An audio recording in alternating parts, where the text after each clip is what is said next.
예, 중간고사는 4월 18일 10시 30분 수업 시간에 12시까지 1시간 반. 문제는 5문제 내지 7문제 사이 나옵니다.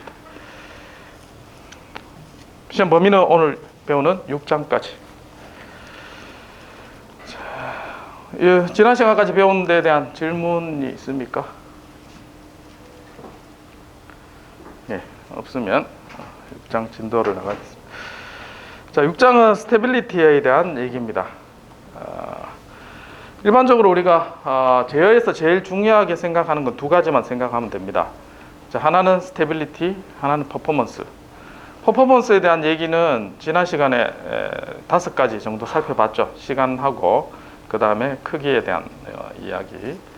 이제 그보다 더 중요한 게 스테빌리티 얘기입니다. 그래서 스테빌리티가 먼저 보장이 돼야지만 우리가 퍼포먼스를 따질 수가 있습니다. 그러니까 언스테이블한 상태에서 뭔가 퍼포먼스를 기대한다. 이제 그거는 있을 수가 없는 일이겠죠. 근데 스테빌리티라는 게 개념이 참 모호해질 수가 있습니다. 그걸 개념을 정확하게 여러분들이 잡아야지만 그 다음 스테이블하다 안 하다를 논의할 수가 있습니다. 자, 그런 측면에서 이제 I/O라는 거 인풋 아웃풋 시스템에 있으면 시스템의 입력과 출력이 있는데, 자, 거기에 대한 바운디드 밸류, 그 값은 뭐냐면 무한대가 아니라는 뜻이죠. 그 유한한 어떤 값을 가질 때 우리가 스테이블하다, 그렇게 이야기를 할 수가 있습니다. 자, 정확하게는 여러 가지 관점에서 이제 스테빌리티를 얘기를 할 겁니다. 자, 거기 얘기를. 자, 이게 이제 지금까지 하고 앞으로도 해야 될 내용을 전체 정리한 겁니다. 우리 저 자동제에서 배워야 될 게. 자, 제일 중요한 게 모델링이었습니다. 지금까지 계속해서 따져왔던 전달함수, 상태 방정식, 자, 어떻게 구하고, 그 다음에 블록 다이어그램 형태로 시그널 플로우 그래프로 그리는 거. 자, 그게 이제 지금까지 한 내용입니다. 자, 그 중에 이제 여러 가지 모델이 있는데, 맨 먼저 했는 게 매스 스프링 댐퍼 시스템이죠. 자, 그렇게 2차 미분 방정식으로 가지는 시스템. 자, 이게 이제 직선 운동할 때는 되지만 회전 운동하면 어떻게 돼요? 각도와 각 속도, 각 가속도. 자, 이런 운동이 되죠. 똑같습니다. 회전 운동에 대한 역학식. 자, 그 정도만 이제 여러분들 이해할 수 있으면 모델을 이해하면 됩니다. 자, 그 다음에 이제 전기 회로 같은 경우는 RLC 회로 배웠죠. 이제 그 정도. 그 다음 또 한 개는 이제 역학과 전기가 합쳐져 있는 모터 모델. 그 3개 정도만 이해하면 모델링에 대한 거는 충분히 여러분들 커버할 수가 있습니다. 그 이상을 요구하지 않습니다. 원래 비선형 앞에 있는 모바일 로봇이나 뭐 이런 것들 뭐 모델링해서 뭐 쓰시오, 그런 건 안 다룹니다. 나중에 여러분들이 거기에 해당 문제를 만났을 때 집중해서 이제 보면 되겠습니다. 자, 이제 모델이 끝나고 나면 이제 해석을 하죠. 해석하는 것 중에 이제 크게 중요한 관점 2개라 있습니다. 스테빌리티와 퍼포먼스. 자, 해석할 때 이제 스테빌리티를 오늘 이제 배울 거고, 그 다음에 피드백 제어 시스템에 이제 우리가 4장에서 배웠던 게 센시티비티를 배웠죠. 자, 그래서 피드백 제어 시스템이 어떤 장점이 있는가를 봤고, 오늘 배울 게 이제 스테빌리티에 대한 얘기입니다.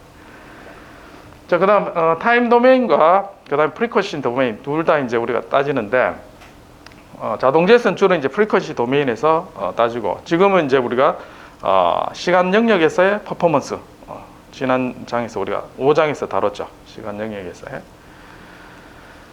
자, 그래서 퍼포먼스도 다뤘고, 이제 스테빌리티 하면 해석에 대한 부분은 이제 커버가 됩니다. 이제 앞으로 남은 건 이제 주파수 영역에서의 또 해석하는, 성능을 해석하는 거는 중간고사 이후에 배우게 될 겁니다. 자, 이후에 이제 앞에 봤던 PID 해서 제어하는 방법. 자, 이렇게. 지금 이 중간 정도 와 있죠, 우리가.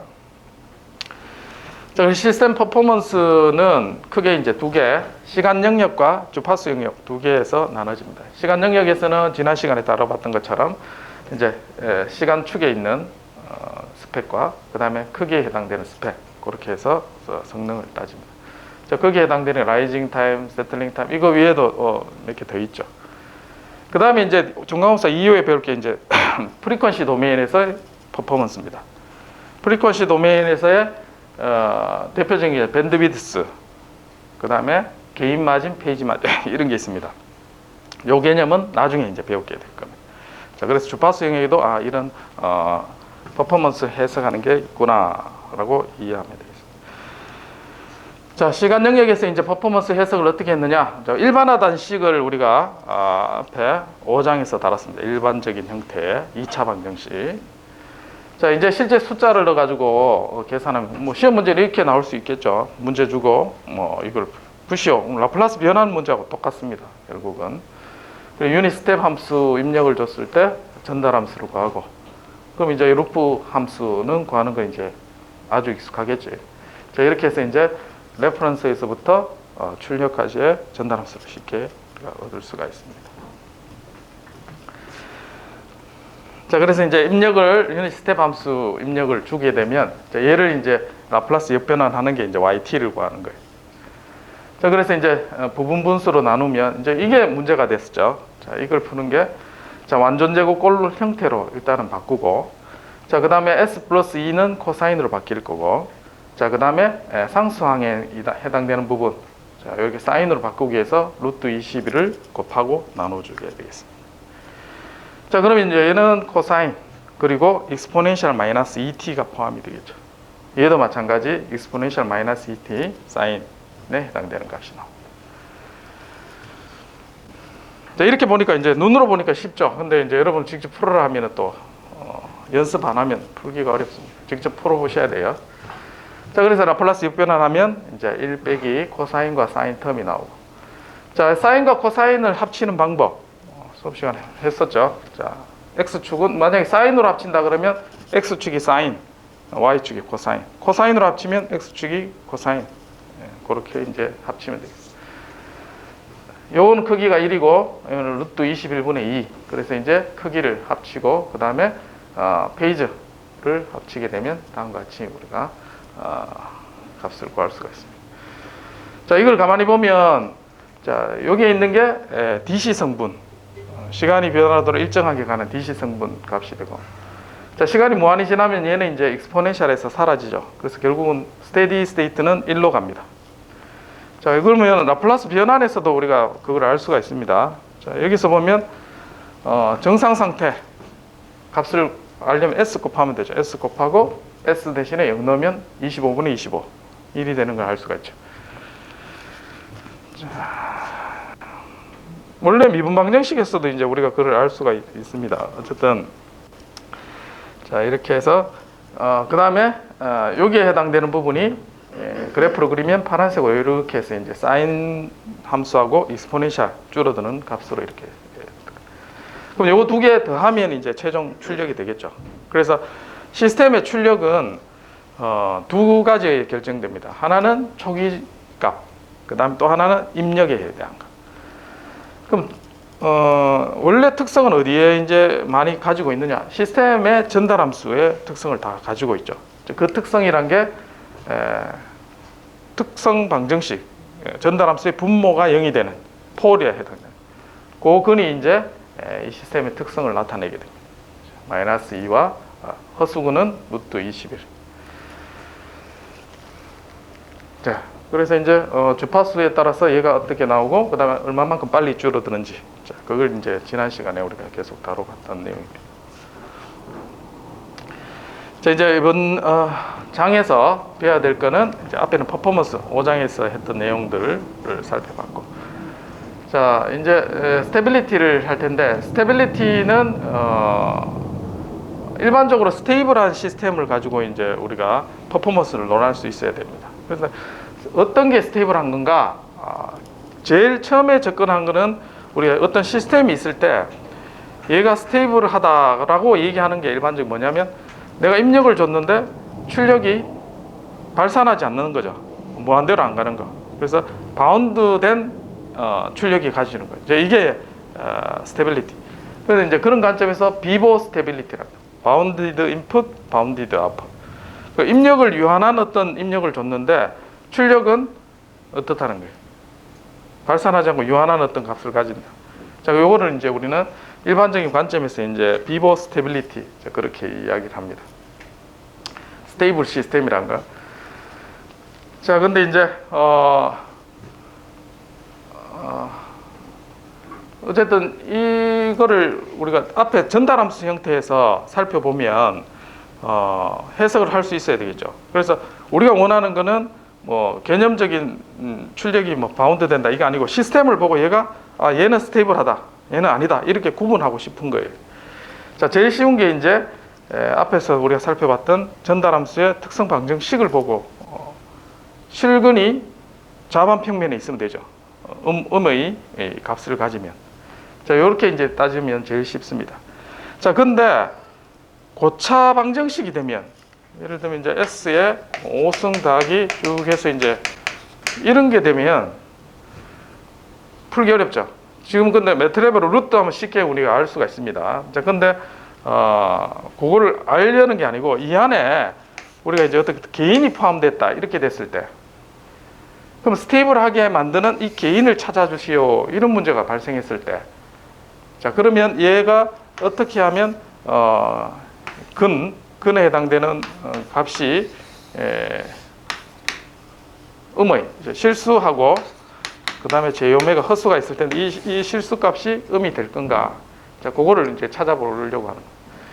자, 그 방법이 이제 루스 헐비츠 메소드라고 합니다. 오늘 이게 이제 핵심이에요. 이 6장에서는. 자, 그 다음에 이제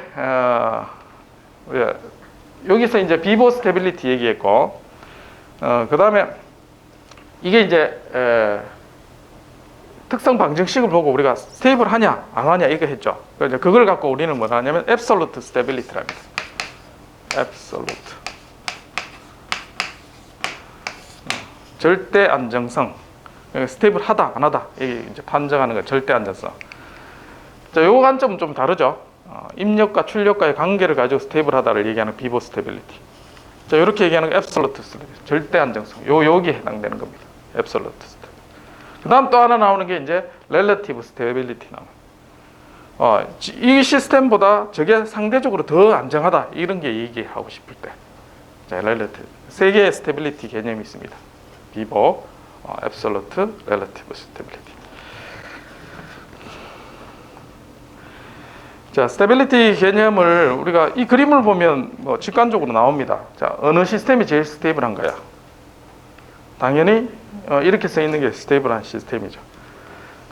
자, 이렇게 써 있으면 언스테이블합니다.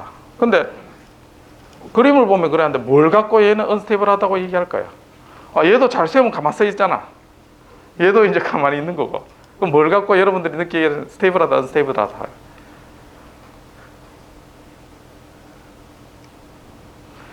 현재 상태를 가만히 두면 얘는 잘 몰라요. 맞죠? 근데 아주 미묘한 바람이 불었다 생각하세요. 그러면 얘는 바람이 불어도 얘는 끄떡없이 스테이블하게 있죠. 근데 얘는 조금만 스쳐도 넘어지죠. 그게 바로 스테이블리티의 문제입니다. 그럼 현재는 스테이블 하더라도 예를 들면 외부에 작은 영향만 있어도 얘가 불안정해지는 것. 자, 그렇게 되면 안 되겠죠. 그런 개념을 우리는 언스테이블하다. 그 다음에 요 사이에 있는 게 이제 넘어진 것도 아니고 얘는 중간 상태죠. 이런 거를 우리는 뉴트럴, 중간지대 상태라. 그러니까 결국은 바운드된 값은 비보 스테빌리티의 관점에서는 얘 두 개가 스테빌이죠. 맞죠? 입력이 바운드된 값이다. 앱솔루트 스테빌리티 관점에서는 얘가 이제 스테이블한 거죠. 그런 관점에서 우리가 따져주면 되겠습니다. 그래서 이제 absolute stability, relative stability 얘기를 했습니다. 자, 스테이블한 시스템이란 거는 바운드 인풋에 대해서 바운드된 아웃풋을 가지는 게 이제 스테이블 시스템이다라고 이야기를 합니다.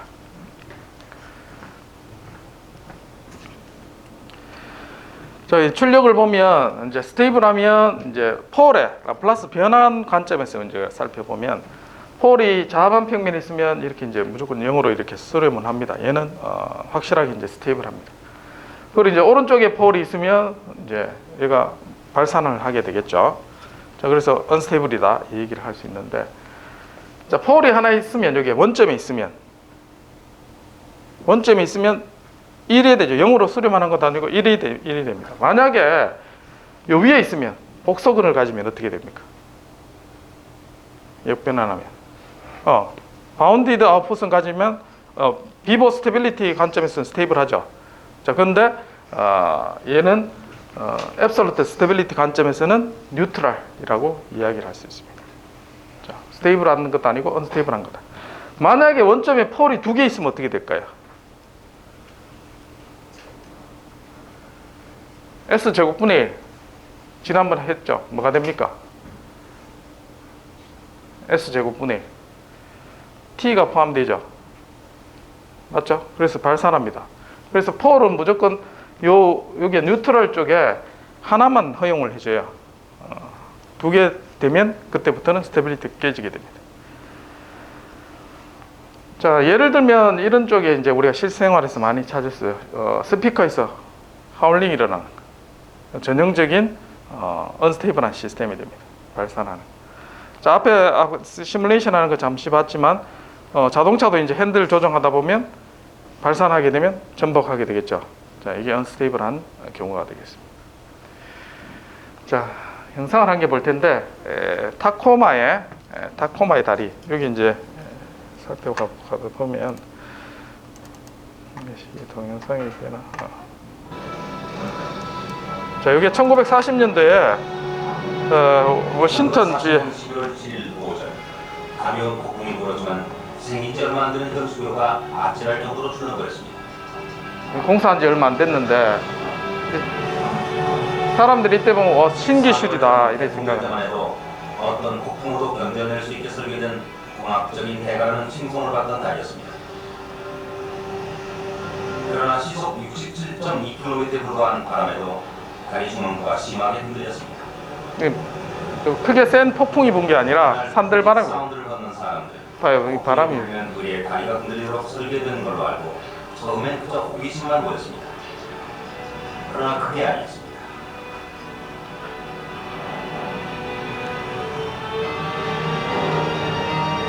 한 시간쯤 지나자 다리가 뒤틀리면서 휘감기더니 정신없이 출렁대기 시작했고 몇몇 용감한 사람들만이 결국 다리를 건넜습니다.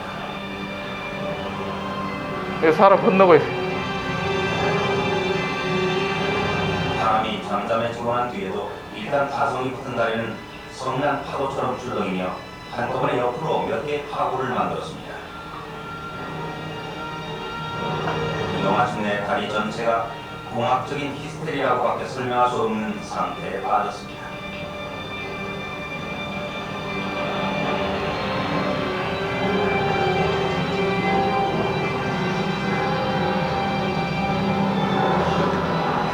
결국 이렇게 무너졌습니다. 자, 이게 이제 유명한 타코마의 다리입니다. 공학 문제에서 이제 항상 이렇게 예로 나오는데 건설 분야에도 똑같습니다. 이게 이제 결국 시스템이고 시스템의 안정성 문제 때문에 생긴 전형적인 예라고. 그래서 여러분들 엔지니어가 된다 그러면 이런 거 책임감 없으면 이런 사태가 만들어집니다. 예. 그래서 이제 공부를 똑바로 해야 되겠죠. 특히 중요한 이제 스테빌리티가 그래 중요하다는 겁니다. 자, 일반적인 우리가 선형 시스템에 대해서 먼저 스테빌리티를 따질 겁니다. 자, 그래서 전달함수 형태의 일반적인 형태로 이렇게 폼을 만들어낼 수가 있습니다. 그래서 시스템 타입 있고, 그 다음 1차, 2차의 결합 형태로 이게 일반적인 선형 시스템의 전달함수라고 표현이 되는 겁니다. 자, 그래서 이제 얘 특성을 알려면 분모가 0이 되는 게 이제 특성 방정식인데, 자, 얘를 살펴보는 게 이제 이 스테빌리티를 우리가 확인할 수 있는 방법입니다. 근의 위치. 자, 그래서 이제 만약에 이제 얘는 이제 하나만 있으면 이제 두 개 이상 되면 안 된다 했죠. 얘가 없는 경우를 먼저 따져보면 시스템의 출력은 다음과 같이 이렇게 나타나게 됩니다. 자, 그래서 이 시스템은 여기 있는 시그마 값만 보면 스테이블한 시스템으로 우리가 얼마든지 판별을 할 수가 있게 됩니다. 이런 시스템에. 자, 근데 이제 이게 근이 구해가지고 이제 고차에 해당되는 부분은 어떻게 이제 구하느냐. 자, 그게 문제인 거죠. 자, 요런 거는 이제 요건 4차식이죠. 4차식은 인수분해가 되어 있으니까 각각 구하고 나면 자, 요 실수근을 찾아보면 됩니다. 얘 마이너스 1이고 얘도 이제 마이너스 2분의 1 해서 얘는 스테이블하다 판별을 할 수가 있겠죠. 명확하게 우리가 알 수가 있습니다. 자, 이거 같은 경우는 두 개 나누면 한 개는 2의 마이너스 3t, 한 개는 2t 해서 하나만 있어도 얘는 언스테이블 해주죠. 그래서 얘는 언스테이블하다 이렇게 판별할 수 있어요. 그래서 시스템이 주어졌을 때 전달함수의 특성 방정식을 구해서 이제 실수근이 음이냐 양이냐, 자, 이렇게 하면 이제 쉽게 우리가 판별을 할 수가 있습니다. 자, S 제곱은 어떻게 된다 했나요? 역변환하면 t가 되나? 3승. 자, 스텝 입력을 넣었을 때 어떻게? 스텝 입력을 넣었을 때 S 3승이 되고, 그래서 이제 t 제곱이 되죠. 그래서 기하급수로 증가하는 언스테이블한 형태가 됩니다. 자, 앞에 이제 타쿠마의 다리도 어떻게 보면 이런 형태의 뭔가 식이 나오지 않았겠나, 자, 그렇게 되는 거죠. 자, 그리고 이제 전달함수 S 제곱분의 1인데 만약에 이제 이게 이제 코사인이죠. 코사인 입력을 넣게 되면 얘는 어떻게 됩니까? 1 마이너스 코사인 t에서 비보 스테이블한 이런 형태가 되죠. 그래서 S 제곱분의 1은 어떤 입력이 있느냐에 따라서 마지널리 스테이블 할 수도 있고 아니면 이제 언스테이블해질 수도 있고 이렇게 됩니다.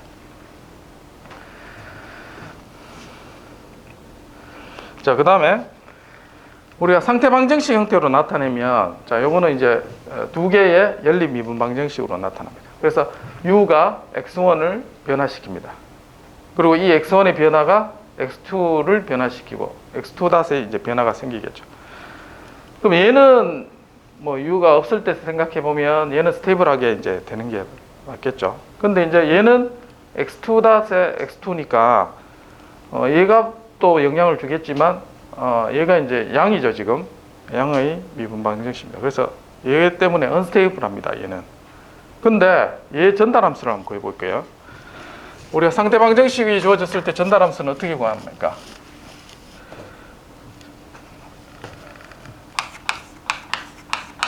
상태 방정식이 x-은 이와 같이 주어졌을 때 y는 cx. 자, 전달함수는 c si-a의 인버스 곱하기 이렇게 된다고 했었죠. 시험 문제 나옵니다. 이제 알고 있어야 돼요. C 매트릭스가 어떻게 돼? C가 출력이 지금 X1을 출력으로 한다. 그러면 C 매트릭스는 1, 0. 그 다음에 SI, SS. 그 다음에 마이너스 A, 플러스 1, 0. 그 다음에 1, 마이너스 1, 인버스. B는 1, 0. 1, 0. 자, AD 마이너스 BC.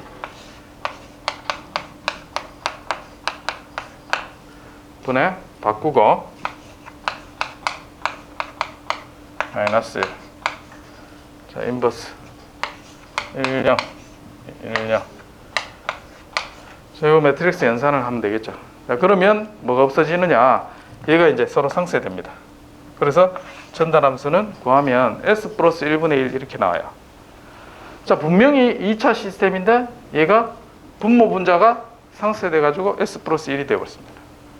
맞죠? 폴하고 제로하고 상쇄가 돼서 없어져. 그럼 뭐 외부에서 보면 얘는 스테이블한 시스템이에요. 근데 내부적으로 살펴보면 얘가 언스테이블합니다. 얘를 풀어보면.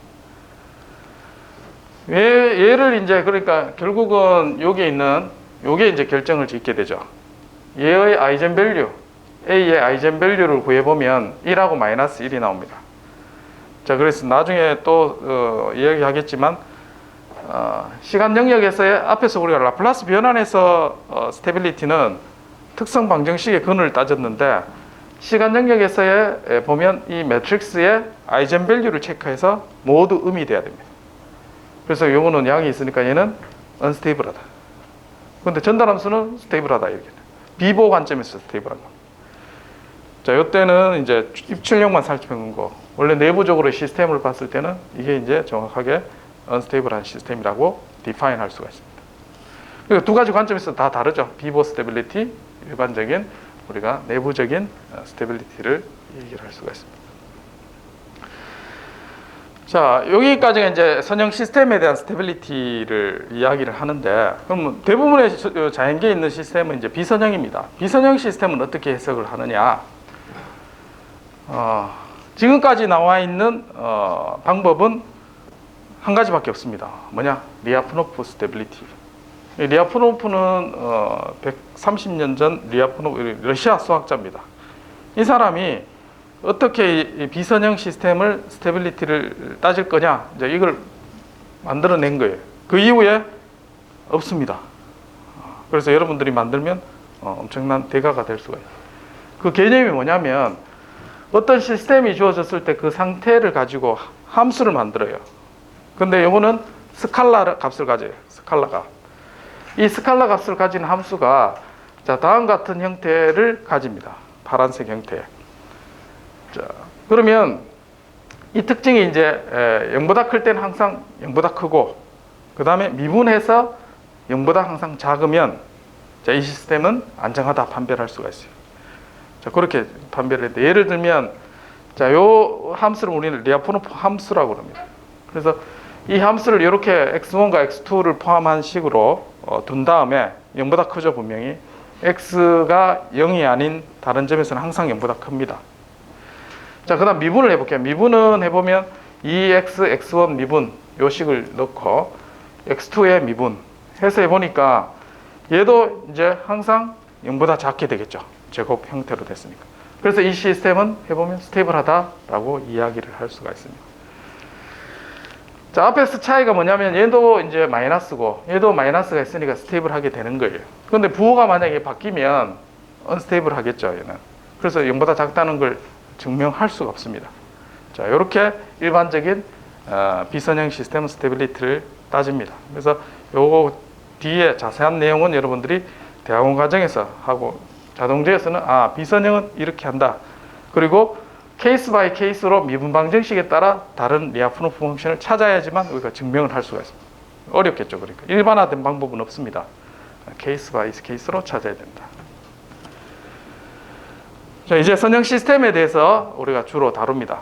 앞에서 했던 거는 스테빌리티의 개념 얘기했고, 그러면 고차 선형 미분 방정식에 대해서는 우리가 어떻게 얘를 근이 스테이블한 근을 가지는가를 판별하는 방법이 루스 헐비츠 스테빌리티 크라이테리언. 크라이테리언은 판별법이라는 뜻이죠. 자, 일반적인 이제 포울의 다항식은 이와 같이 식을 써집니다. S에 대한 n차 폴리노미얼. 얘 근을 구해야 되죠. 근을 구하는데 얘가 이제 n개의 근이 있다고 하겠습니다. R1부터 Rn까지. 자, 저렇게 뭐 인수분해 되면 뭐 복소수든지 어쨌든 이렇게 분해가 되겠죠. 자, 1차식으로 했을 때 얘를 전개를 해볼게요. 전개를 하면 자, 최고차항 그 다음에 그 다음 차수는 모든 근을 더하는 형태가 되겠죠. 뭐 2차식만 해봐도 쉽게 여러분들 알 수가 있습니다.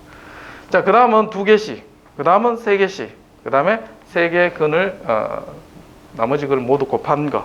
자, 이렇게 전개가 되겠죠. 자, 근데 만약에 자, 여기서 중요한 게 나옵니다. 자, S 마이너스 2S 자, 이렇게 됐다고 했습니다.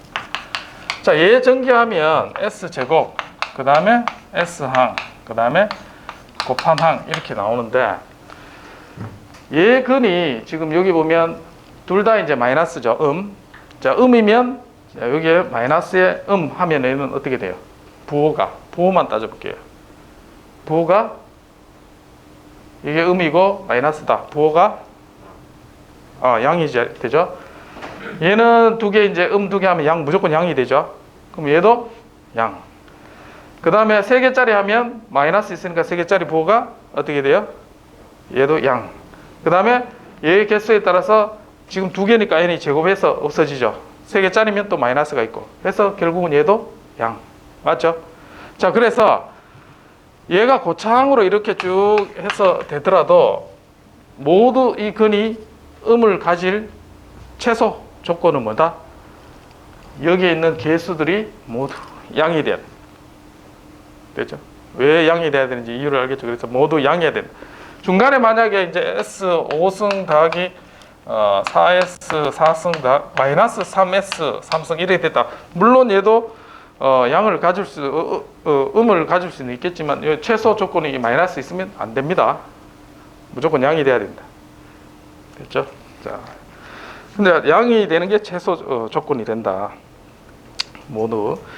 자, 그 다음에 자, 얘 폴리노미얼의 이제 근을 우리가 찾을 겁니다. 자, 찾는 방법이 이렇게 이제 배열을 넣습니다. 어떻게 넣느냐? 자, S의 n차, 그 다음에 A의 n, 요 개수 쓰고, 자, 그 다음에 그거보다 A의 n-2차에 해당되는 부분, 요거 건너뜁니다. A의 n-2차. 그 다음에 n-4. 그러니까 AN에서 짝수에 해당되는 숫자만 여기 적습니다. 자, 그 다음 그 밑에는 S의 n-1 여기 해당되는 부분이죠. 거기에 있는 이제 홀수에 해당되는 것만 여기 적습니다. 이해됐나요? 일단 이렇게 적자. 자, 이렇게 해서 그 다음에 얘를 근을 어떻게 찾느냐? 자, 이렇게 n차부터 쭉 해서 이제 상수항까지 있죠. 그래서 짝수에 있는 폴리노미얼, 그 다음에 홀수 번째 나오는 거 쭉 적습니다. 자, 그 다음부터 B, C부터는 여러분들이 찾아야 됩니다. 자, 그 다항식에서. 자, Bn은 어떻게 계산하느냐? Bn은 자, AN-1을 분모로 두고, 자, 그 다음에 AN-1 요거 곱합니다. 이렇게 곱하고, 빼기 요렇게 곱합니다. 빼기. 자, 요렇게 계산합니다. 요걸 매트릭스 형태로 나타내면 AN-1의 마이너스 1에다가 얘의 행렬의 디터미넌트, 그러니까 AD-BC죠. 얘의 마이너스. 자, 이렇게. 그게 BN-1입니다. BN-3은 얘는 요 행렬 두 개하고 요거를 제외한 요 행렬하고 똑같은 방식으로 구하면 됩니다. 그러면 AN-1, 그 다음 마이너스에 AN하고 AN-1과 AN-4와 5. 이해되시죠? 자, 그리고 그 다음에 Cn은 마찬가지 Bn을 분모, 그 다음 마이너스에 요 두 개 매트릭스의 디터미넌트. 자, 그렇게 하면 요거 다 채울 수가 있습니다. 자, 그렇게 한 다음에 자, 일단 이 테이블을 만들 수는 알겠죠? 이해되시나요? 자, 그 다음에 판별을 하는데 네 가지 종류가 있습니다. 네 가지에 이제 하나하나씩 살펴보면, 자, 맨 첫 번째 칼럼 판별을 할 때 얘 부호가 중요하죠. 원리는 똑같은데 이게 왜 이렇게 되느냐? 자, 그거는 알 필요 없습니다. 어떻게 얘를 구하느냐만 알면 됩니다.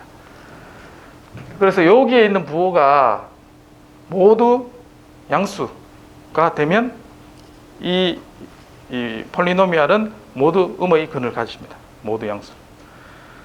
되겠죠? 자, 만약에 중간에 이 숫자가 구했는데 얘가 마이너스가 됐다. 그러면 여기서 한번 부호가 바뀌었죠? 그리고 여기서 한번 부호가 바뀌었습니다. 그러면 언스테이블한 폴이 두 개가 있게 돼요. 자, 그런 식으로 해서 이 부호가 모두 안 바뀌어야 된다. 자, 그래서 판별하는 방법이 첫 번째 칼럼에 제로가 하나도 없는 경우, 제로가 하나도 없는 경우 마이너스가 있으면 얘는 언스테이블하고 그렇게 판별할 수가 있습니다. 근데 계산하다 보면 자, 디터미넌트가 0이 되는 경우가 있겠죠. 자, 그러면 이렇게 쭉 계산하다가 얘가 0이 되는 경우가 나올 거예요. 자, 그때는 어떻게 하느냐? 첫 번째가 0이 될 때. 자, 그때는 이제 뒤에 방법이 있습니다. 자, 그 다음에 0이 되는데 한 로가 다 0이 돼버려요. 그때는 어떻게 해결하느냐? 그래서 요거는 일반적인 형태고 요 쭉 풀면은 별 문제가 없는데, 특수한 케이스, 첫 번째 칼럼에 0이 생겼을 때, 그리고 모든 로에 있는 게 다 0이 됐을 때, 자, 그것만 해결해 주면 돼요. 자, 요 방법을 하면 네 번째는 그냥 해결이 됩니다. 네 번째는 뭐냐면 중군, 제오메가 축에 중군이 있을 때가 문제가 생깁니다. 자, 요 네 가지만 알면 여러분은 판별을 할 수가 있게 된다. 자, 예제를 보면 쉽게 이제 우리가 쓰고 있습니다. 자, 요거 이제 스테이블한 식이죠. 실근이 두 개의 스테이블한, 세 개죠. 세 개의 스테이블한. 이 전개를 해보면 이렇게 되는 걸 우리가 알 수가 있습니다. 자, 그래서 이제 요 첫 번째 최고차항 1, 그 다음 건너뛰고 2, 그 다음 S제곱에 해당되는 항 1, 24 씁니다. 그 다음에 얘는 어떻게 하나요? 1분의, 그 다음에 2 빼기 24 해서 마이너스 21가 되죠. 그 다음에 여기는 없죠. 그래서 0. 그 다음에 여기도 마찬가지 마이너스 22분의 요 빼기 0 하면 날라가고 24 되죠. 자, 그래서 보니까 얘 부호가 두 번 바뀌었죠. 그래서 얘는 두 개의 언스테이블한 포를 가진다. 어떻게 하는지 알겠죠? 자, 그래서 여기에 있는 배열을 순차적으로 써주면 돼요. 자, 또 다른 예를 한번 보겠습니다. 자, 이와 같은 시스템이 스테이블한 근이 몇 개인지 판별을 하는 겁니다. 그래서 숫자 1, 10, 31, 1030 이렇게 했습니다. 1, 31, 그 다음에 10, 그 다음에 1030 이렇게 했습니다. 자, 여기는 이제 숫자 크죠. 그래서 10으로 이렇게 한 로에 있는 거는 나눠도 상관이 없습니다. 자, 그래서 얘 1, 103으로 놓고 문제를 풀어도 되겠습니다. 자, 그래서 이제 앞에 있는 루스 헐비츠 RH 테이블이 하겠습니다. 얘는 RH 테이블을 쓰면 값을 이제 다 계산할 수가 있습니다. 여기는 헷갈리는 게 여기하고 요걸 건너뛰고 요 행렬을 하고 계산을 하죠. 그리고 0. 그다음 오른쪽에도 마찬가지. 그다음에 없으니까 0. 그다음 그 밑에 하나 이제 마이너스 72분의 자, 여기에 있는 두 개 칼럼. 그다음에 값을 쓰면 103. 그다음 나머지는 0 이렇게. 그래서 얘도 결국 보면 한 번 바뀌었죠. 두 번 바뀌었죠. 이렇게 부호가. 그래서 얘도 두 개의 언스테이블한 폴이 있다고 할 수가 있습니다.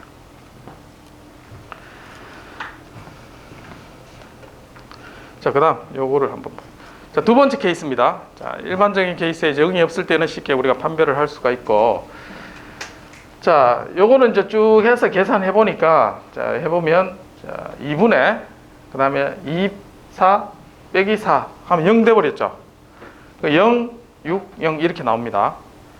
자, 0이 됐을 때는 어떻게 하느냐? 0 대신에 0보다 큰 어떤 값, 작은 값이다 해서 입실론을 대신 넣습니다. 0이 있을 때는.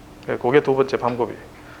자, 이렇게 해놓고 얘를 똑같이 루스 테이블을 작성을 해 나갑니다. 자, 입실론 하면 C1은 어떻게 되나요? 입실론 분의 그 다음에 4 입실론 빼기 6이 12 이렇게 되죠. 자, 그러면 얘를 정리하면 입실론 아주 작은 값이라 했어요. 그럼 얘는 무시할 만큼 작아져요.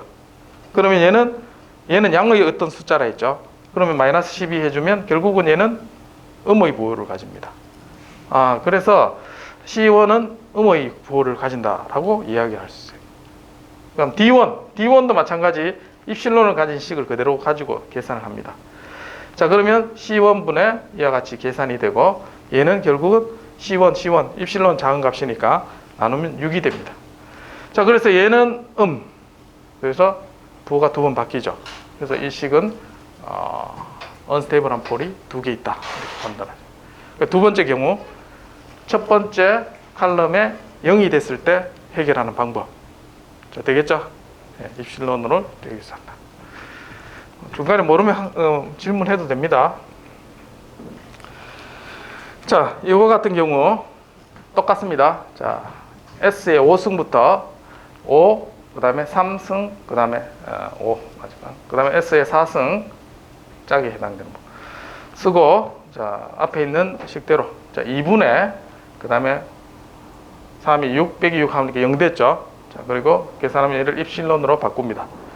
자, 이렇게 바꾸고 입실론분의 그 다음에 계산을 해주고, 자, 그 다음에 얘는 어떻게 됩니까? 얘가 이제 아주 작은 음으로 바뀌었죠. 자, 이 식을 그대로 얘를 앞에서는 우리가 C1이라 했습니다. C1이라 두고 계산하면 오히려 더 쉬울 수 있어요. 자, 어쨌든 이와 같이 이 식이 이제 바뀌고, 얘도 이제 값이 아주 작은 값이고, 요거 없어지고, 마이너스 14 나오죠. 그러면 얘는 양의 값을 가집니다. 맞죠? 자, 얘는 양의.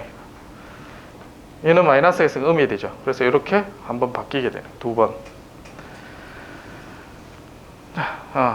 두 번째는 입실론을 대신 사용한다. 자, 그래서 이제 부호가 여기 바뀌는 걸 보여주고 있어요. 자, 입실론이 양이라 그러면 이렇게 마이너스 부호로 한번 바뀌고, 입실론이 음의 부호라면 이렇게 한번 바뀐다 해서 결국은 이제 두 번 바뀌게 되는 겁니다. 자, 그다음 세 번째, 한 로가 0이 되는 경우가 생겨요. 자, 요거 같은 경우는 자, 1 쓰고 4, 그 다음에 2K 이렇게 써요. 자, 로스 테이블을 그대로 쓰면 2분의 8 빼기 K 되고, 그 다음에 K 이렇게 나옵니다. 자, 여기서 보면 K가 만약에 8이 됐다. 자, 그러면 이 로가 전체가 0이 돼 버렸죠, 지금. 자, 그러면 이 더 이상 진행이 안 됩니다. K가 8일 때는. 자, 그때는 어떻게 하느냐? 자, 0이 되는 그 위의 식을 봐요. 그러면 2고 8이죠. 그럼 얘의 식은 뭐냐면 2S 제곱항이죠. 2S 제곱 더하기 8 이라는 식이 나와요. 그러면 얘는 어떤 의미를 가지느냐? 자, 만약에 인수분해가 이제 되는 그런 식이다 하면 아주 쉽게 풀리게 됩니다. 자, S3승 2S 제곱 더하기 4S 플러스 8, K가 8인 경우에, 자, 얘를 보면, 자, 지금 요 식을 이제 보조 방정식이랍니다. 얘 식을. 자, 보조 방정식을 보면 2S 제곱 더하기 8, 이게 이제 보조 방정식이라. 자, 얘를 몫으로 가집니다. 무조건. 얘를 어떻게 인수분해 될지 모르겠지만 얘는 몫을 무조건 가지게 돼 있어요. 그래서 이제 나머지를 얘를 찾으면 되는데, 얘를 어떻게 하냐? 요 밑에 우리가 테스트할 때는 어떻게 하느냐? 얘를 미분합니다. 얘를 미분을 하면 4S라는 게 나오죠. 그래서 얘 미분한 식을 가지고 여기다 씁니다. 그러면 얘 숫자가 어떻게 돼요? 여기가 4 해서 우리가 따져주면 되겠습니다. 자, 예를 들면 다음과 같이. 자, 여기 보면 여기 항에서 어디 갔지? 네. 풀어보면 이와 같이 되죠. 그래서 여기는 지금 해보면 로가 두 개 똑같죠. 그래서 여기서 계산하면 00 나올 거예요. 맞죠? 자, 00 나오면 자, 그 위에 식을 보조식을 가지고 얘를 미분합니다. 자, 미분해서 식을 쓰면 된다는 거죠. 자, 그렇게 해서 쭉 보면 얘는 부호가 바뀌는 게 없죠. 자, 그래서 부호가 바뀌는 게 없는데 여기가 몫을 무조건 가진다 했죠. 그러면 이 근이 뭐냐면 플러스 마이너스 J가 되죠. 플러스 마이너스 J. 그래서 플러스 마이너스 J를 가진다는 건 얘가 J오메가 축의 근을 가집니다. 자, 그렇게 판별을 하면 되겠습니다. 그래서 한 로가 0이 됐을 때는 그 위의 식을 가지고 우리 보조 방정식을 가지고 미분을 해서 그 식을 채워주라. 자, 그러니까 빈자리가 생겼을 때 채우는 방법입니다. 그래서 두 번째 앞에 했던 방법과 세 번째 방법, 자, 보조식을 이용해서 만들어낼 수가 있습니다. 자, 그래서 제오메가 축에 있으니까 얘는 마지널리 스테이블하다라고 이야기를 할 수가 있습니다. 자, 근데 여기 만약에 제오메가 축에 이중근을 가지면 어떨까 할까요? 이중근을 가지면 분명히 언스테이블 하겠죠. 좀 폴이 있어야 되는데, 자, 그런 경우도 얘가 다 양이 돼요. 뒤에 나오겠지만, 자, 그게 네 번째 경우가 됩니다. 자, 그걸 처리를 해주면 돼요. 근데 당연히 이제 보조식을 아니까 보조식으로부터 우리가 근을 알 수가 있습니다. 자, 세 번째 경우를 다시 한번 보면, 자, 이와 같은 형태를 식을 해서 정리를 루스 테이블을 그려 놓으면, 자, K가 1386이 됐을 때는 얘가 0이 되죠. 맞나요? 예. 그래서 얘는 마지널 스테이블한 영역이 됩니다. 근데 K가 1386보다 작을 때는 얘가 부호가 양이 되죠. 항상. 그래서 K는 1386보다 작게 되면 얘는 스테이블해지고, K가 1380보다 커지면 얘는 언스테이블해집니다. 그래서 우리가 시스템에 어떤 파라미터가 있을 때 스테이블하게 만들 수 있는 파라미터를 정하는 중요한 키가 되겠죠. 이런 방법이. 자, 그렇게 해서 우리가 K 값을 정할 수가 있게 됩니다. 자, 컨트롤러 정할 때도 마찬가지, 시스템의 파라미터 정할 때도 루스 테이블을 잘 활용하면 우리가 스테이블한 시스템을 만들 수가 있습니다. 자, 그래서 이제 얘는 원래 어떻게 하냐, 보조 방정식을 쓰고 미분해서 얘를 채워 넣어서 문제를 풀면 되겠습니다. 그래서 이제 얘는 스테이블하다, 1386일 때 스테이블하다라고 판별할 수 있습니다. 루스 테이블을 보고.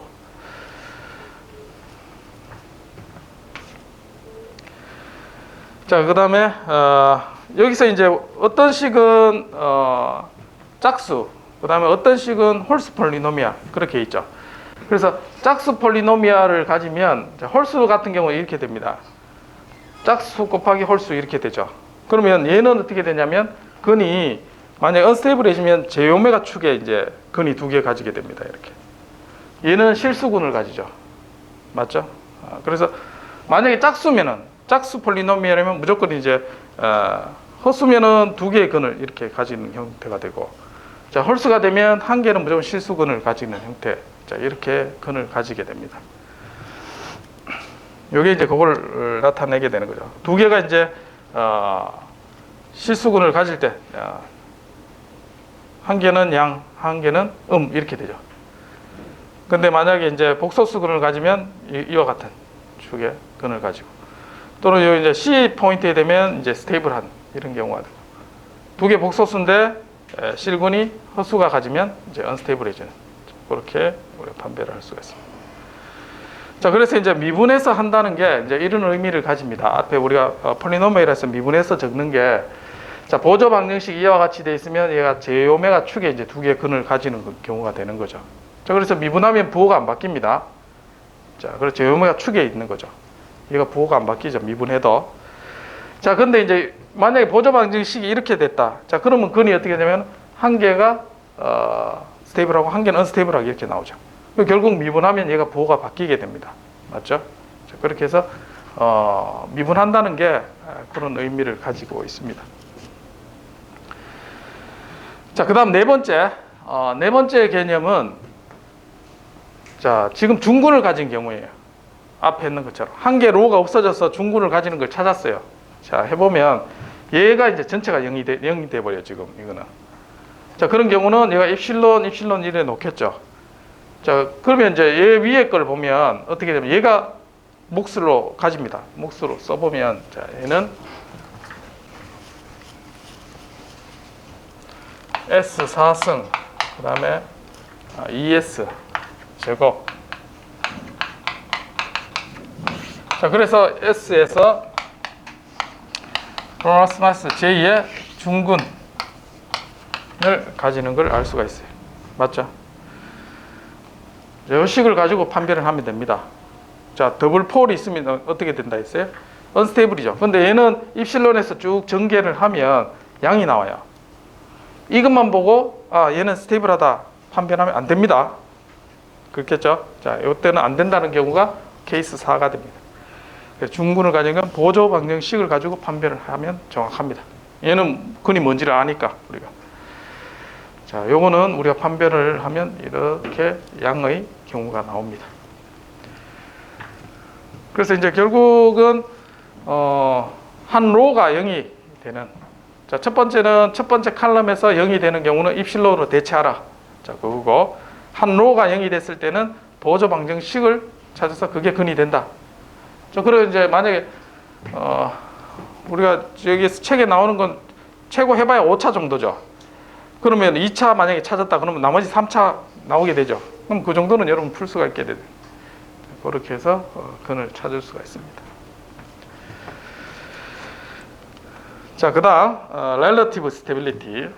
자, relative stability는 상대적인 거라 했습니다. 그래서 자, R1에 있는 근하고, 자, R3에 있는 근하고 어떤 게 더 상대적으로 안정한가요?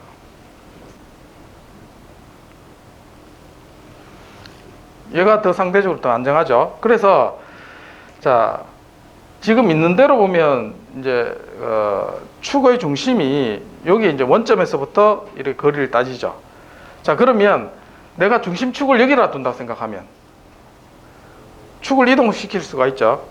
자, 그러면 얘가 얼마만큼 근을 안정되게 가지는지 얘 중심으로 이제 우리가 따져볼 수 있다는 겁니다. 또는 축을 이제 이렇게 마음대로 옮길 수가 있다는 거죠. 시프트 할 수 있다는 거예요. 자, 그 얘기가 뭐냐. 자, 책에 보면 이제 우리가 RH 테스트 할 때 얘를 근의 위치를 바꿀 수가 있다는 거예요. 자, 여기에서 이런 폴리노미얼을 했을 때 S 대신에 S 플러스 시그마로 대신 넣는다는 거예요. 자, 그러면 원점에서 계산하는 것보다 이만큼 시프트해서 계산한 거 똑같죠, 지금. 자, 그렇게 해서 우리 상대적인 테스트를 할 수가 있습니다. 자, 요거보다 더 왼쪽에 있는지 없는지를 판별할 수 있다는 거예요, 지금. 자, 디자인하는 형태를 한번 보겠습니다. 자, 우리가 정해야 될 게 이제 A도 정해야 되고 K도 정해야 됩니다. 자, 시스템에서. 자, 이렇게 해서 이제 기본적으로는 RH 테스트를 이용해서 스테이블한 그런 시스템을 한번 설계를 해보자. A하고 K. 자, 문제가 이런 형태로 나온다고 하겠습니다. 자, 그러면 자, 먼저 클로즈 루프 특성 방정식을 구해야 되죠. 자, 앞에 써 있는 것처럼 1 플러스 GH. 자, 이건 너무 작아서 잘 안 보이네. 자, 식을 써보면 1 플러스 S 플러스 그 다음에 S 플러스 2호 5 네, K에 자, 이렇게 됩니다. 자, 분모에 해당되는 부분 1 플러스 GH 분의 뭐 이렇게 분자 나오죠. 그래서 1 플러스 GH를 구하면 자, 이와 같이 우리가 식을 특성 방정식을 구한 식이 되고 얘가 이제 결국 여기에 자리를 구하게 되죠. 자, 그래서 특성 방정식은 자, 얘가 플러스 K에 S 플러스 A 이렇게 그러면 몇 차 식이냐면 4차 식이 나오죠. 그래서 특성 방정식은 4차식이 나오고 얘를 전개를 해보니까 자, 이렇게 나왔습니다. 자, 1 그 다음에 17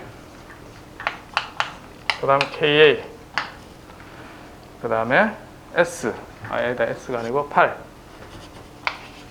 여기는 S 4차 S 3차 그 다음에 K 플러스 10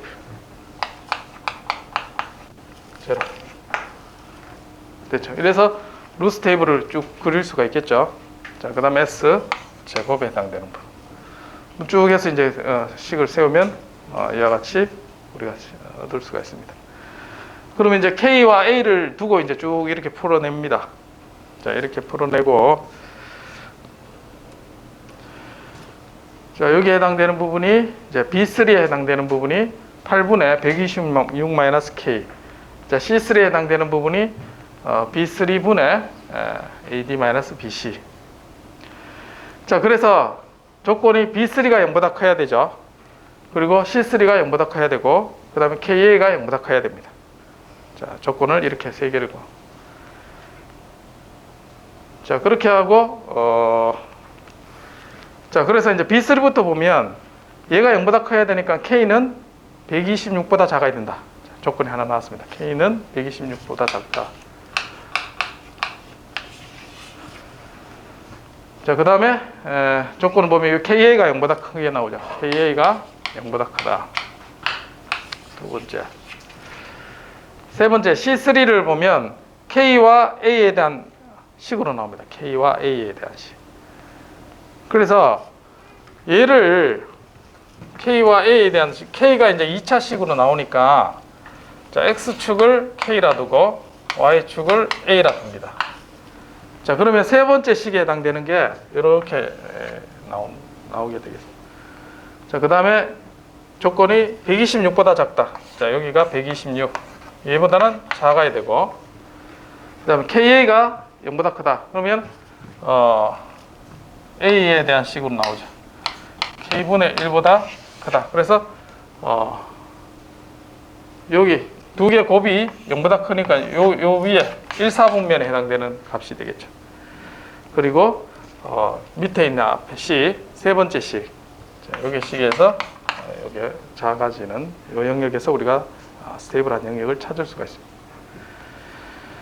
자, 이래서 이제 변수가 두 개 이상 됐을 때는 x축과 y축을 그림을 그리고 요 중에 요 파란색에 해당되는 부분을 한 점을 찾으면 우리가 스테이블한 k와 a를 정할 수가 있게 됩니다. 여기는 보면 k를 70일 때 a가 0.6이 되는 걸 우리가 확인할 수가 있게 됩니다. 자, 이걸 이제 그래프로 그려보면, 이거 매트랩을 한번 그려볼까요? K가 20에서 126까지, 왜냐면 126보다 작아야 된다 했으니까. 그래서 이제 1단위로, 뭐 0.1단위로 해도 되겠지만, 우리가 1단위로 한번 크기를 구해 보겠습니다.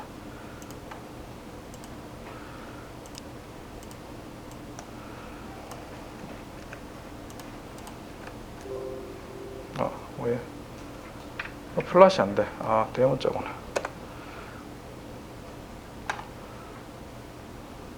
왜 안 나오나?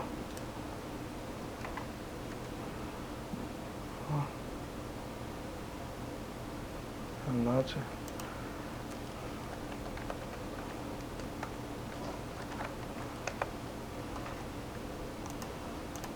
이렇게 나오죠. 그래서 K의 값에 따라서 A가 이렇게 이제 값을 가지고, 이 중에 이제 값을 가지면 KA 분미를 우리가 구할 수가 있게 됩니다. 자, 여기 이제 RH 테스트를 통해서 이제 얻어진 K와 A의 관계 식이 되겠습니다. 자, 그다음, 자, 이와 같은 형태의 시스템이 주어져 있고, 일반적으로 우리가 개인을 이용해서 에러가 발생했을 때 어떤 개인을 곱해서 제어하는 전형적인 P 컨트롤입니다. 프로포셔널, 비례 개인을 곱해서 이제 제어를. 이 개인 K를 스테이블하게 하기 위해서 어떻게 정해야 되느냐? 자, K 범위는 0에서 20 사이의 값으로 주어져 있습니다. 자, 그러면 이제 1 플러스 GH 똑같이 하면 되겠죠. 자, 1 플러스 GH S 3승 ES 제곱 4S 분의 K. 자, 여기 이제 특성 방정식 기본식이 됩니다. 그래서 여기 넘기면 자, S 3승 ES 제곱 4S 플러스 K. 자, 요걸 가지고 RH 테이블을 만들면 되겠죠. 루스 헐비츠 테이블 1, 4 S 3승 1, 4 그 다음에 S 제곱 2, K 2분의 8 빼기 K. 그러면 K가 8보다 작아야 되는 조건이 나오게 되겠네요. 자, 그래서 요거 폴리노미얼 1, 2, 4, K. K 값이 0에서부터 20까지 찍어본 겁니다. 이렇게 해서 지난번에 가르쳐 줬죠. 매트랩 툴을 이용해서 이렇게 찍어보면 얘 근의 위치가 어떻게 되는지 찾아볼 수가 있습니다. 그래서 이거 긁어다가 여러분도 매트랩을 한번 해보면 되겠습니다.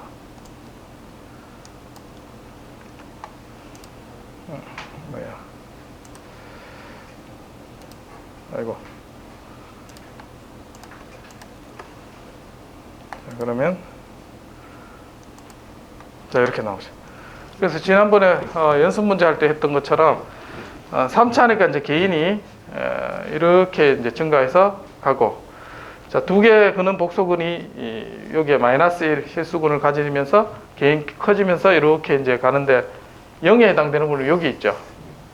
자, 그래서 개인 8이 되는 순간 우반평면으로 이렇게 넘어갑니다.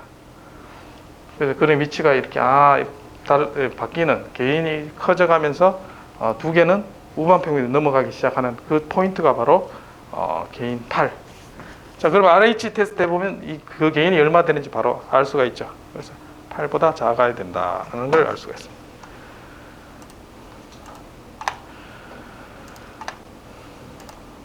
자, 그래서 이제 개인의 범위를 정하시오 하면 이거는 이제 그래픽하게 이제 그려라 이제 그렇게 돼 있죠.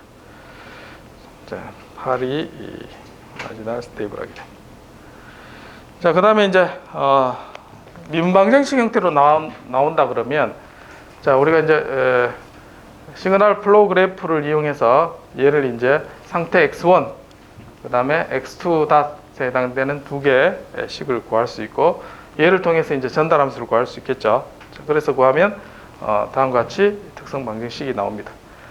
자, 그래서 이제 요 식을 가지고 RH 테스트 쉽게 해보면 개인 K가 2차는 쉽습니다.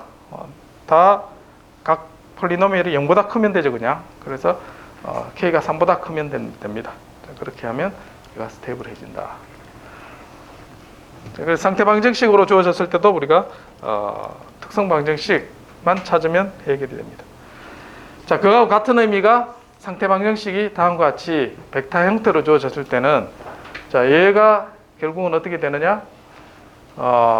해가 어떻게 형태로 나오냐면 선형 미분 방정식은 기본적인 해가 2에 람다 t 이런 형태로 해가 나오죠. 그래서 얘 형태로 나오기 때문에, 자, 얘를 이제 근으로 가지면 이게 이제 결국 아이젠밸류의 정의입니다. 어떤 x 벡터가 있을 때, 자, ax는 x가 이제 변환을 합니다. 선형 변환을 했는데, 이 변환이 그 벡터가 방향이 안 바뀌고 크기만 바뀌었다. 이제 그게 아이젠밸류의 정의가 됩니다. 그래서 x가 공통이고 넘겨서 풀면 다음과 같은 조건이 나오게 됩니다. 아이젠밸류로. x가 0이 아니니까 결국 이 안에 있는 게 0이 된다. 매트릭스가 0이 된다는 뜻은 면적, 최적을 구하는 건 디터미넌트가 0이 되는 거죠. 얘의 디터미넌트를 구해서 0이 되는 조건이 되는 게 아이젠밸류를 찾습니다. 그게 바로 얘가 특성 방정식을 찾는 방법과 똑같습니다. 자, 앞에서 우리가 전달함수 구할 때 si-a 이렇게 구했죠. s 대신에 람다 들어간 게 이제 같은 의미를 가집니다. 그래서 A 매트릭스의 아이젠밸류를 체크하면 얘가 0이 되는 게 결국은 아이젠밸류가 됩니다. 요 람다가 바로 아이젠밸류가 됩니다. 혹시나 여러분들이 대학원을 준비하는 학생이 있으면 면접을 보게 되면 꼭 묻는 게 있습니다. 아이젠밸류, 아이젠벡터가 뭐냐? 이렇게 물어요. 이거는 제어뿐만 아니고 어떤 전공을 가더라도 묻습니다. 자, 그러면 아이젠밸류는 매트릭스 시스템 벡터의 변환, 선형 변환을 했을 때 그 변환이 크기만 변하고 방향이 안 바뀌는 게 아이젠벡터고, 그 식을 만족하는 변환의 크기가 아이젠밸류입니다. 이렇게 설명하면 돼요. 그럼 100%, 100점 점수가 돼요. 자, 이렇게 구하면 된다. 자, 물리적인 개념은 그렇게 이제 여러분들 이해를 하면 되겠습니다. 자, 그래서 이제 이런 시스템에 얘가 스테이블한지 언스테이블한지 구하려면 어떻게 한다? 아이젠밸류 얘를 체크를 하면 됩니다. 그래서 si-a를 구하면 되고, 얘는 기본적으로 마이너스 보호가 있죠. 그래서 이제 얘는 언스테이블하게 되겠죠. 자, 부호가 한 번, 두 번, 한 번 바뀌네요. 한 번 바뀌네. 여기서 한 번 바뀌죠. 이게 다 음이고, 여기서 한 번 바뀝니다. 한번 구해볼까, 이거?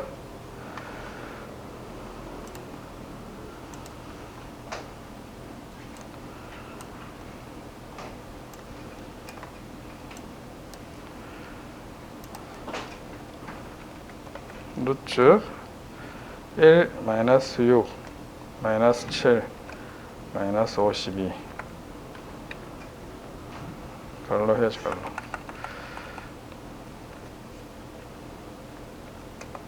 자, 여기 언스테이블 한 게 있죠. 3차식에서 두 개는 스테이블하고 한 개는 언스테이블한 게 나온다. 그래서 이 부호가 바뀐다.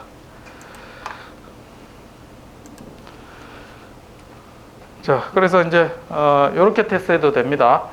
자, 시스템에 행렬을 주고 BC 했을 때 시스템 주고 난 다음에 스테이트 스페이스 또는 TF 해서 분모, 분자 이렇게 나옵니다. 분모 루트 가면 근이 나오게 됩니다. 아니면 바로 아이젠밸류 체크해도 돼요. 자, 어떻게 하느냐? 얘를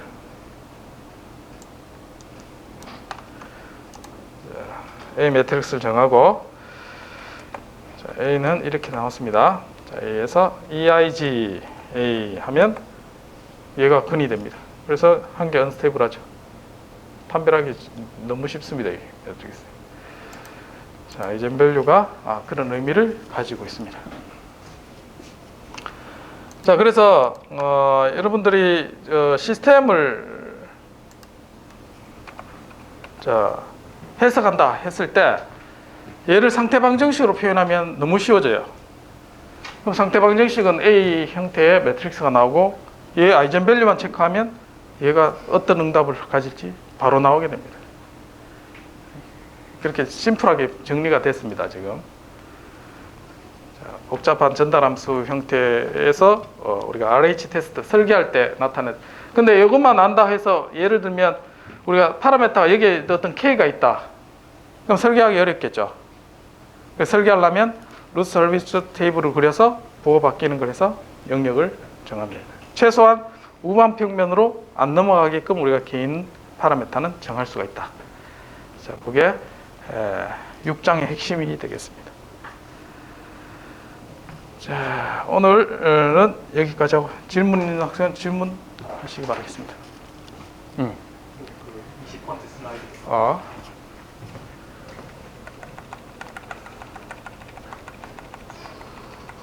이제 삼행삼열에 있는 Bn-6는 요거? 네.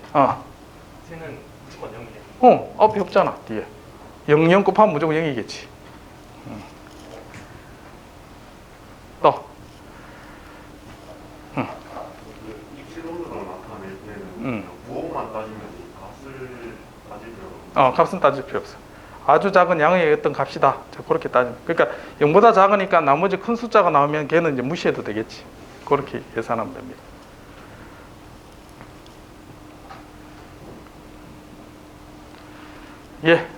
마치겠습니다. 수고했습니다.